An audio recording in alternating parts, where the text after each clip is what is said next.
গণিত ক্লাসে তোমাদের সবাইকে স্বাগতম। আমি সোহেল স্যার। দেখো, আমাদের সূচক ও লগারিদম ফাংশন যারা ক্লাস 9-10-এ আসো, তোমাদের 9.2 এর একটা বিশেষ ম্যাথ, অর্থাৎ এই ধরনের প্রবলেম, অর্থাৎ এই ধরনের প্রমাণগুলো আমাদের আসে।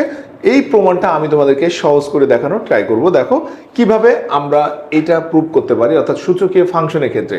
মাই ডিয়ার স্টুডেন্টস, আমাদের এই জায়গাটাতে আমরা একটু খেয়াল করি যে দেখো আমাদের এখানে আছে x to the power log a y equal to y equal to log a x। এই টাইপের ম্যাথ যদি আমাদেরকে করতে হয় তাহলে আমাদেরকে কিভাবে আমরা এটাকে নিয়ে আসব।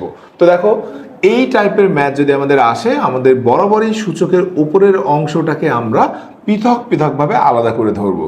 তো যদি আমরা এটা লিখি, এবং উদাহরণের একটা ম্যাথ খুব ইম্পর্টেন্ট, যারা ক্লাস 9-10-এ আসো তোমাদের জন্য খুবই একটা ইম্পর্টেন্ট ম্যাথ।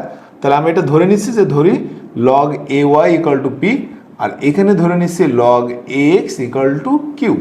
তো আমরা বরাবরই জানি যখনই আমরা লগকে ওই পাশে দিই, অর্থাৎ এন্টি লগে চলে যায়, তখন y ইকুয়াল টু কি আসে, a to the power p, আর এখানে আসে x equal to a to the power q। My dear students, আমাদের এই জায়গাটাতে খেয়াল করতে হবে, আমরা যে কোনো একটাকে চেঞ্জ করতে পারি। অর্থাৎ আমি উভয় পক্ষে যদি এখানেও q পাওয়ার হিসেবে গুণ করি, তাহলে এখানেও আমি q হিসেবে পাওয়ার গুণ করব। আমরা সূচকের সূত্র অনুসারে জানি যে পাওয়ারটা ভিতরে আর ভিতরেরটা বাইরে নিয়ে নেওয়া যায়, অর্থাৎ আমরা এটাকে যদি এইভাবে লিখি, এটাও লিখতে পারি। তো দেখো তো, a to the power Q মানে কি, a to the power Q মানে x, আমি এখানে x লিখলাম, x to the power p, আর এখানে কিউ ছিল এই যে y to the power Q.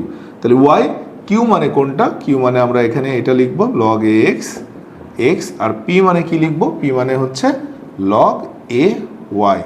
এই ধরনের 2 মার্কের কোশ্চেন তোমাদের বরাবরই আসবে। আমি সোহেল স্যার তোমাদেরকে এটা একটু দেখালাম, তোমরা আমার সাথে মিলাই নিও। সবাই ভালো থাকবেন, সুস্থ থাকবেন, আল্লাহ হাফেজ।